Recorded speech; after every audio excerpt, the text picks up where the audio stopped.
When Daniel proposed to me, I felt like my life had finally hit a stride. We'd been together for 4 years, and he's everything I ever wanted in a partner: supportive, kind, patient, and funny. Our relationship felt like a fresh start for me after some rocky years with family and trust issues. So, when we started planning our wedding, I was determined to make it a day of joy, love, and most importantly, peace. Little did I know that my mom had other plans. I come from a complicated family. It's not dysfunctional in an obvious, screaming matches at Thanksgiving kind of way, but more in the we sweep everything under the rug way. My mom is the kind of person who hates conflict so much that she ends up creating it by trying to force everyone to get along. She'll guilt trip, cry, and manipulate, all in the name of keeping the peace. And this whole situation started because of my older sister, Sarah. Sarah and I were close when we were younger, but everything changed during my junior year of college. I was dating this guy, Derek. He was my first real boyfriend and the kind of guy I thought I'd spend the rest of my life with. We dated for 3 years and were even talking about getting engaged after I graduated. I was young and naive, and I trusted him completely. That trust was shattered when I found out Sarah had been sleeping with him behind my back. For how long? I have no idea. But it wasn't just a one-time mistake, it was a full-blown affair. The worst part wasn't even the betrayal itself, it was Sarah's reaction when I confronted her. She didn't deny it. She didn't apologize. She just shrugged and said something like, "Well, if he cheated on you, maybe you weren't enough for him." I'll never forget those words. I cut her out of my life that day, and we haven't spoken since. Derek and I broke up, of course, but the damage Sarah did to my trust and self-esteem lasted much longer. My mom, on the other hand, saw it differently. She treated the whole thing like it was some petty sisterly spat, as if Sarah and I had just fought over a borrowed sweater or something. "Men make mistakes," she'd say. "Sisters shouldn't hold grudges." I tried to explain to her how deeply it hurt me, but she just brushed it off, saying I was overreacting and that family is forever. Over time, I realized she was never going to take my side, so I stopped talking about it. I focused on building my own life, far away from Sarah. Fast forward to now, Daniel and I were in the middle of planning our wedding, and I was so excited to finally celebrate this milestone with the people who genuinely cared about us. We were keeping the guest list small, around 80 people, and I had no intention of inviting Sarah. She wasn't part of my life, and I wasn't about to let her ruin this special day for me. But as soon as my mom found out about the engagement, she started pushing. "Are you going to invite Sarah?" she asked, as if it was a given. When I said no, her reaction was immediate. She gasped, looked at me like I'd just told her I was canceling Christmas, and said, "You can't do that. She's your sister." I tried to calmly explain my reasons, but she wasn't having it.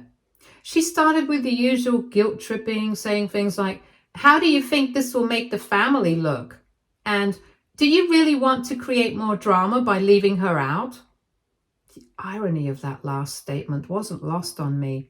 I told her I wasn't going to change my mind, but she didn't back down. Over the next few weeks, the calls and texts came nonstop. She even roped in a couple of aunts and cousins to try to convince me. They'd send me passive-aggressive messages like, "It would mean so much to Grandma to see the whole family together," or, "You don't want to regret this later in life." The final straw was when Mom threatened not to come to the wedding if I didn't invite Sarah. She framed it as her not wanting to take sides, but it was clear she was trying to manipulate me. It hurt more than I expected. I love my mom, even though she drives me crazy sometimes, And the thought of her not being there broke my heart. But at the same time, I couldn't let her bully me into doing something that would ruin my day. Daniel was incredibly supportive through all of this. He told me it was my decision and that if my mom couldn't respect my boundaries, that was on her, not me. I decided to take matters into my own hands. I told Mom I'd think about inviting Sarah just to get her off my back for a little while. But instead of sending Sarah an invitation, I sent her a letter. I laid everything out as clearly and honestly as I could. I told her how deeply her betrayal hurt me and how it had affected my ability to trust people. I explained that my wedding day was about celebrating love, trust, and happiness, and that having her there would only bring back painful memories. I also made it clear that this wasn't about holding a grudge. It was about protecting my peace. I told her I didn't hate her, but I also didn't feel close to her, and I didn't see the point in pretending otherwise for the sake of appearances.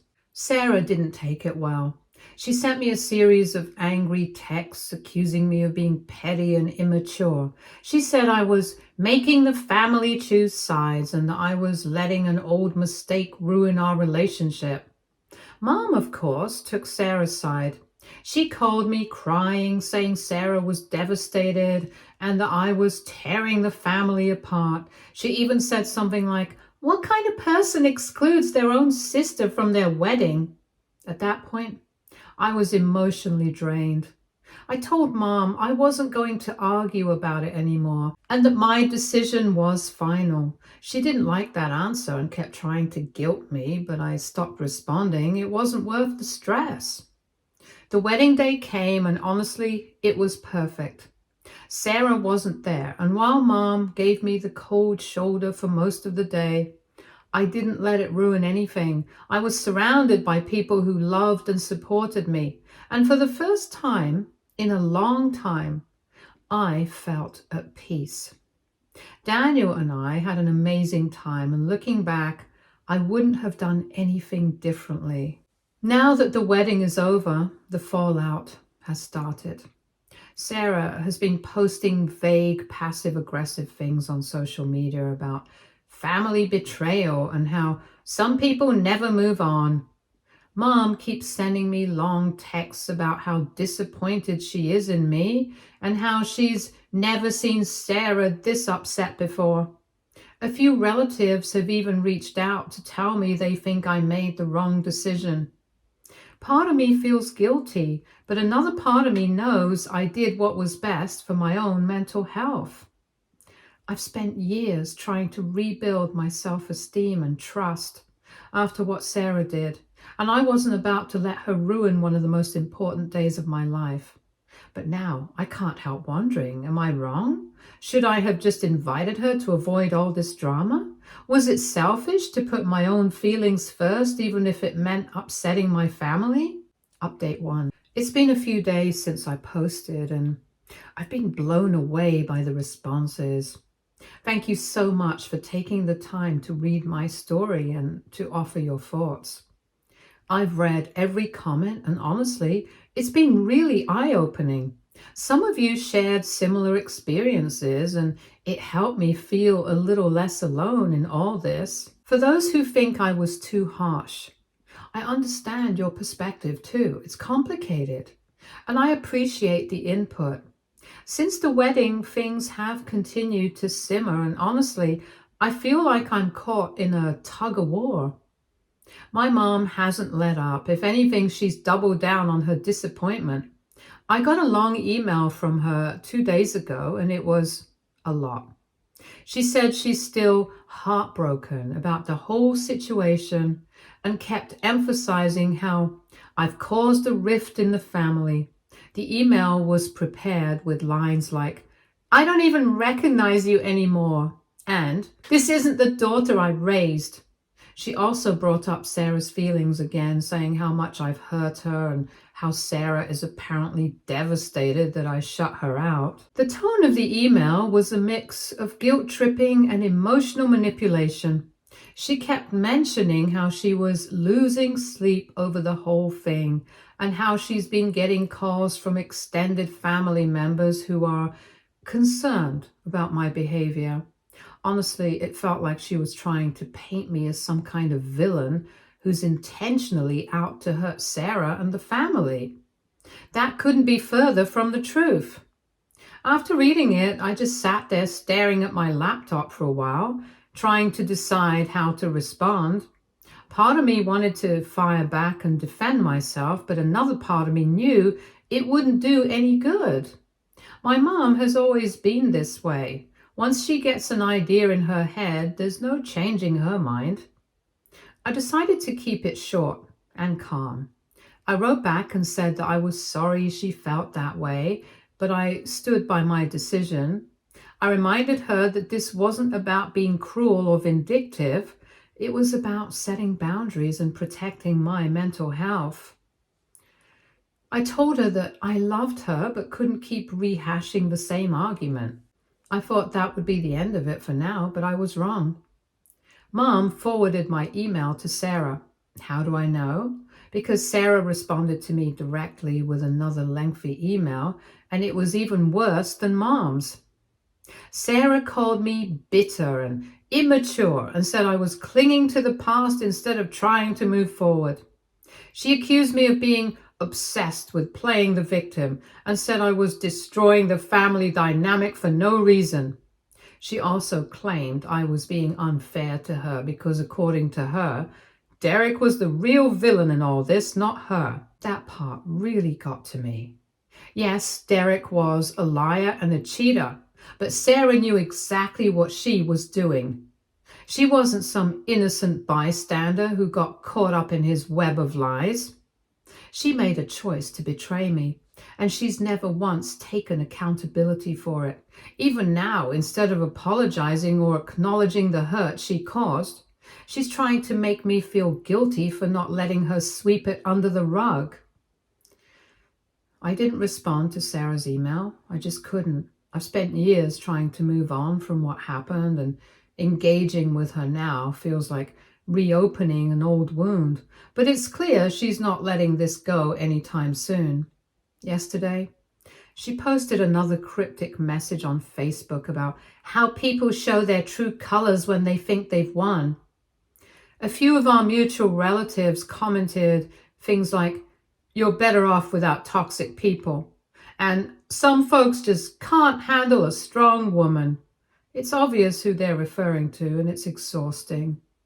Meanwhile, my mom has been playing both sides as usual. She's still talking to me, but our conversations are tense and uncomfortable. She keeps bringing up Sarah in little ways, like, "I had coffee with Sarah yesterday and she's really struggling." Or, "I just wish you could see how much this is hurting her." It's like she's trying to guilt me into reaching out, but I'm not taking the bait. I've been polite but firm, reminding her that I'm not ready to reconcile and that she needs to respect my boundaries. Whether she will or not remains to be seen.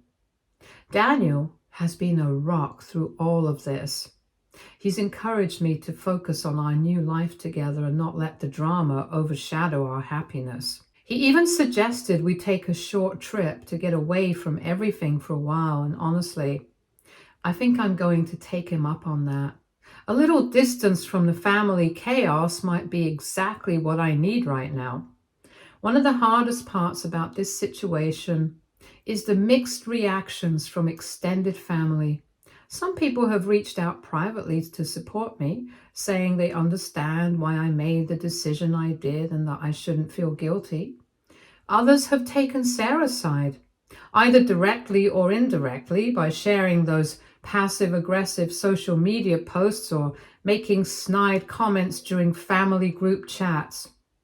It feels like everyone has an opinion about something that really isn't their business. The most surprising part of all this is how little I actually miss Sarah. You'd think that after years of estrangement, a big event like a wedding would stir up some kind of longing to reconnect, but it hasn't. If anything, this whole ordeal has just confirmed that I made the right choice in cutting her out of my life. She's shown me time and time again that she's not willing to take responsibility for her actions or respect my feelings, and I'm done trying to force a relationship with someone who doesn't care about the damage they've caused. That said, I can't pretend this hasn't been emotionally draining. I'm tired of feeling like I have to justify my decisions to everyone around me. I'm tired of being painted as the bad guy just because I chose to prioritize my own happiness and well-being.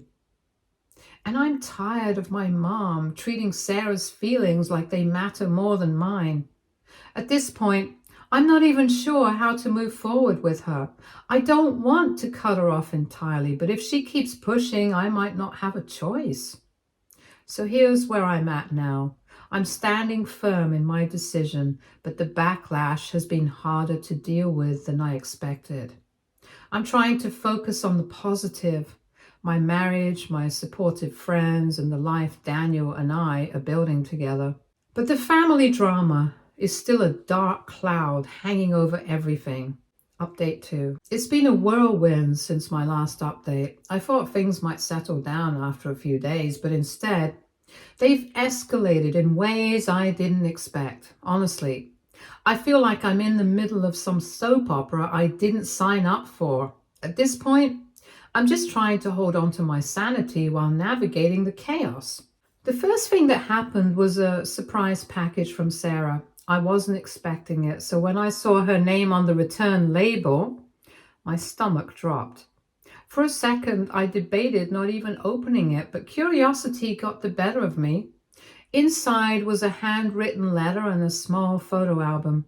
The letter was long, several pages, and to my surprise, it wasn't angry. Instead, it was this strange mix of an apology and a justification. She started by saying she was sorry for how things had turned out between us and that she regretted how much pain she'd caused me.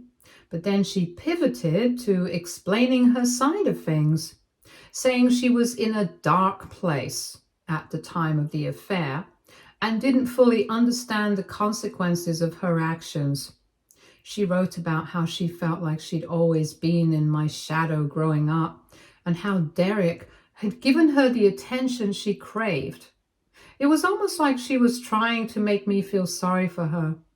The letter ended with her saying she hoped we could put the past behind us and start fresh. The photo album was even stranger. It was filled with pictures of us from when we were kids, holidays, birthdays, random moments. Some of them made me smile, but most of them just made me sad. It felt like Sarah was trying to remind me of the bond we used to have, but instead, it just highlighted how far apart we've grown. I don't know if it was an olive branch or another attempt at manipulation, but either way, it left me feeling conflicted. I showed the letter to Daniel, and he was cautious about the whole thing. He reminded me that while it's good to acknowledge Sarah's feelings, I don't owe her anything, especially if I'm not ready to reconcile. He suggested I take some time to process it before deciding whether to respond, which was solid advice. For now, the letter and the album are tucked away in a drawer. I'm not sure what to do with them yet. While I was still mulling over Sarah's package, things took another turn. My mom decided to escalate her campaign in the most dramatic way possible. She called a family intervention. I wish I were kidding. She sent out a group text to me, Sarah, and a handful of relatives saying she wanted us to all meet at her house to talk things out like adults.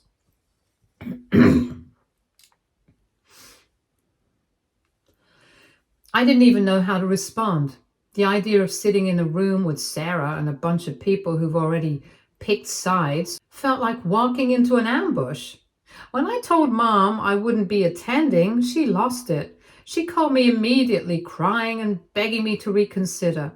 She kept saying things like, "We're a family and families don't turn their backs on each other." I tried to explain again that I wasn't ready to have that kind of conversation and that forcing it would only make things worse. But she wouldn't listen. She said she was doing this for my own good and that I needed to stop being so stubborn. In the end, I didn't go. I spent that afternoon with Daniel instead, trying to distract myself. But the fallout from skipping the intervention was brutal. Mom called me afterwards to let me know, in no uncertain terms, how disappointed she was in me. She said everyone else showed up, even Sarah, and that my absence was proof that I was the one keeping the family divided. She accused me of being selfish and unwilling to move on, and she hung up on me before I could even respond. If that wasn't bad enough, I started getting messages from some of the relatives who attended. One of my cousins texted me saying, "You should have been there. It was really healing for Sarah." Another aunt sent me a long message about how I was being stubborn and cruel for refusing to give Sarah a chance to apologize in person. Apparently, Sarah cried during the meeting and talked about how much she missed me and wanted to make things right. Some of the family is now acting like she's the victim and I'm the heartless one for not letting her back into my life. I can't even describe how frustrating this all is. It's like no one cares about how I feel or what I've been through.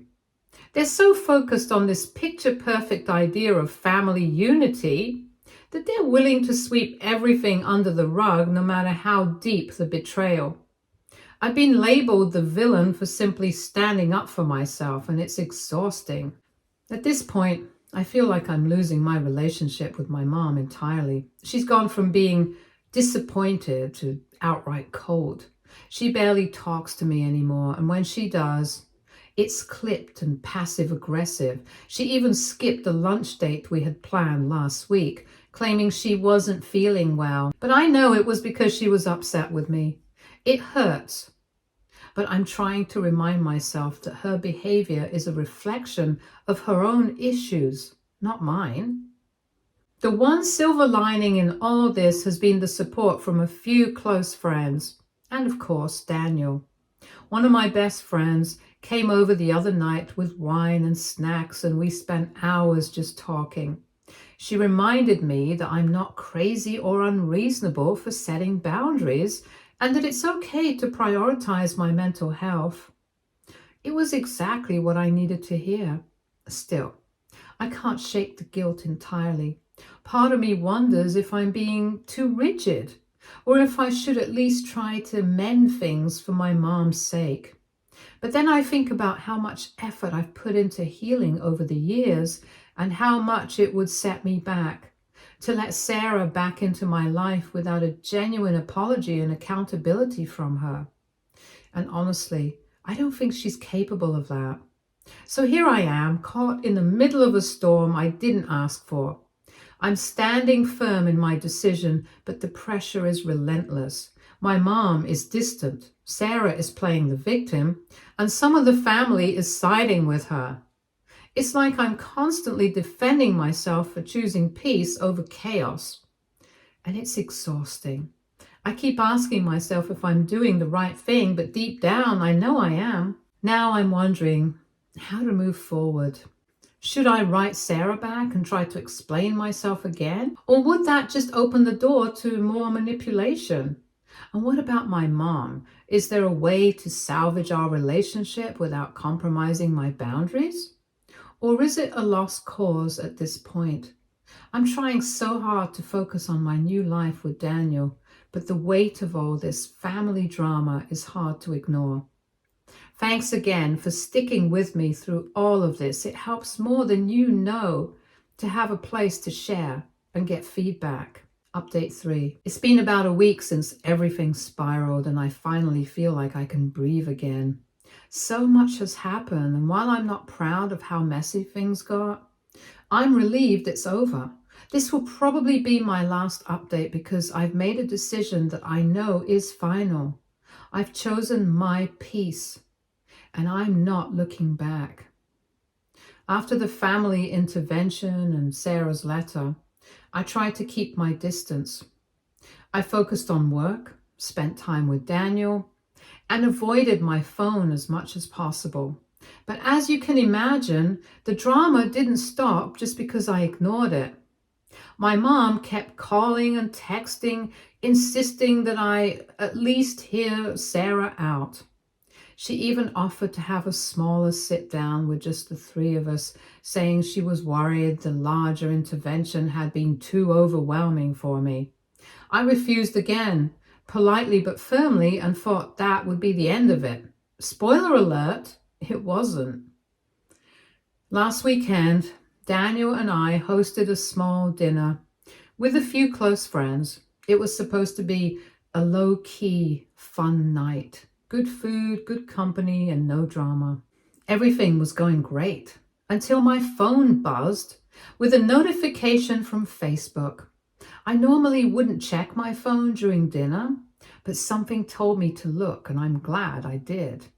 Sarah had made another post, and this one was the most targeted yet. She wrote something along the lines of, "It's sad when people can't move on and keep holding grudges over the past." At some point, you have to ask yourself if they're just jealous or still hung up on what they lost. I felt my stomach drop. There was no doubt in my mind that she was talking about me. And the insinuation that I was still hung up on Derek made my blood boil. First of all, Derek is the last person on earth I'd ever want to be with again. Second, Sarah's attempt to spin this narrative of me being jealous or bitter was so ridiculous it was almost laughable. But what really got me was the fact that she was escalating things publicly, dragging our dirty laundry out for the world to see. I showed the post to Daniel, who immediately suggested I block her and be done with it. He was right, of course, but something inside me snapped. I was tired of Sarah trying to control the narrative, tired of my mom enabling her, and tired of being made to look like the villain when all I'd done was protect myself. For the first time in years, I decided to confront Sarah directly. The next day, I called my mom and told her I'd meet with her and Sarah, not to reconcile, but to set the record straight. She was thrilled, thinking this was my way of mending fences, and eagerly set it up at her house. I didn't bother correcting her. My goal wasn't to fix anything. It was to finally say my piece and be done with it. When I arrived, the tension in the air was thick. My mom greeted me with her usual mix of warmth and nervous energy, clearly hoping to play peacemaker. Sarah, on the other hand, looked smug, like she thought she'd already won. She didn't even wait for me to sit down before launching into her usual spiel about how much she missed me and how family is too important to let one mistake ruin everything.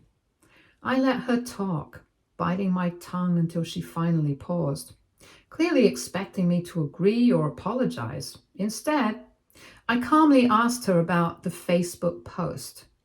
She didn't even try to deny it. Instead, she doubled down, saying it was just a general observation, and that if I felt attacked, maybe it was because the post hit too close to home. She accused me of being obsessed with the past and suggested that my anger was less about her betrayal and more about me being unable to let go of Derek. That's when I lost it. I told her in no uncertain terms that this had nothing to do with Derek and everything to do with her complete lack of accountability. I reminded her that she was the one who made the choice to sleep with my boyfriend, knowing full well what it would do to me, and that she'd never once given me a real apology. Instead, she spent years painting herself as the victim and using our family to guilt me into forgiving her. I told her I wasn't interested in reconciling with someone who couldn't even admit they were wrong, let alone take steps to make amends. Sarah tried to interrupt, but I wasn't finished. I turned to my mom and told her I was done with the constant guilt tripping and emotional manipulation. I said I loved her, but her refusal to respect my boundaries had pushed me to a breaking point. I made it clear that I wasn't cutting her off entirely, but I needed space.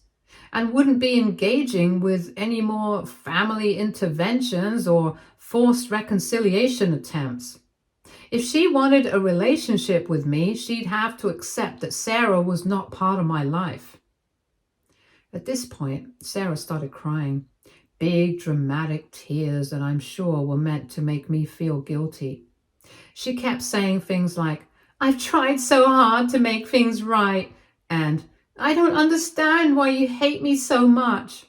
But the tears didn't move me. They felt performative, like yet another attempt to manipulate the situation and turn it in her favor. When it became clear that I wasn't going to budge, Sarah's demeanor shifted. She got defensive, accusing me of being cold-hearted and unwilling to forgive. She even threw in a snide comment about how it must be nice to feel so perfect all the time. At that point, I just laughed. It wasn't a happy laugh. It was the kind of laugh you let out when you realize there's no point in arguing with someone who refuses to see reality.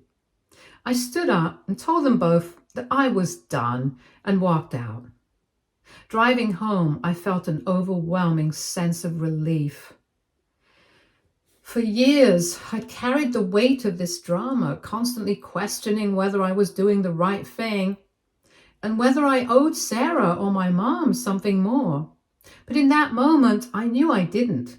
I had tried to explain myself, tried to set boundaries and tried to move forward, but they weren't willing to meet me halfway, and that wasn't my fault. Since then, I've blocked Sarah on every platform and told my mom I'd be taking a break from family events for the foreseeable future. I don't know if she'll respect that boundary, but I'm prepared to enforce it if she doesn't. Daniel has been my rock through all of this, reminding me that I have every right to protect my peace and that I'm not a bad person for walking away from toxic relationships. The irony is that I don't even feel angry anymore, just relieved. For the first time in years, I feel like I can focus on my own life without the constant shadow of family drama hanging over me. I have an amazing husband, a supportive group of friends, and a future full of possibilities. Letting go of Sarah and the part of my family that refuses to respect me feels like shedding a heavy weight I've carried for far too long. To everyone who's followed this journey and offered advice, thank you from the bottom of my heart. Your comments and insights helped me see things clearly and gave me the courage to stand up for myself. I don't know where things will go from here with my family, but for now, I'm at peace with my decision. And that, to me, is worth everything. Am I sad that it had to end this way? A little. But mostly, I'm just relieved to be done with the drama. Life is too short to spend it tied to people who only bring you pain, no matter how much they claim to love you. If there's one thing I've learned through all of this, it's that choosing yourself isn't selfish. It's necessary. Here's to moving forward. Stay tuned for more stories from our girl relationships.